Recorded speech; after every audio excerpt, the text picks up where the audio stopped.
Labda unadhani una deni kwa bodi? Deni sina. Lakini na unapokuja kunikumbusha kwamba uko kwenye miezi yako ya mwisho, mimi ni mtu machozi yangu yako karibu. Unanifanya nidhie kwa sababu sio kwamba napenda ule uwenyekiti wa bodi, lakini napenda the kind of people ambao nafanya nao kazi.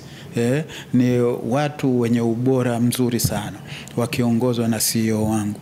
Sasa ninasema maisha yangu yatakuwaje bila kuonana na hawa watu kila siku tuendelea. Saa chache baada ya bodi ya ligi Tanzania TPLB kupanga tarehe ya mchezo wa Yanga dhidi ya Simba, mwenyekiti wake Steven Mguto amejiuzulu.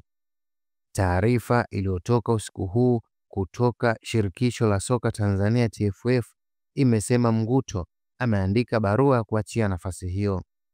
Hatua hiyo imekuja wakati ambao Mguto amebakiza miezi michache kuachia nafasi hiyo baada ya timu ya Coastal Union kupata uongozi mpya.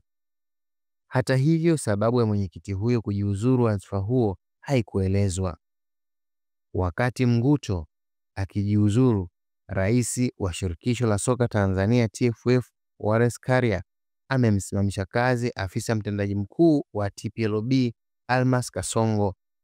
Hata hivyo, haikuelezwa sababu ya kusimamishwa kwake.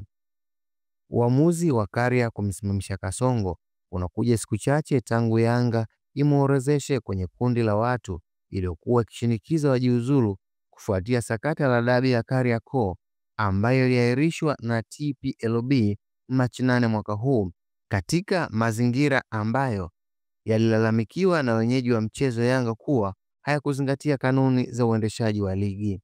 Uamuzi huo unaifanya TPLB kwa sasa kuwa chini ya mwenyekiti wake Nasoro Idrisa. Endelea kufuatilia Mwananchi Digital.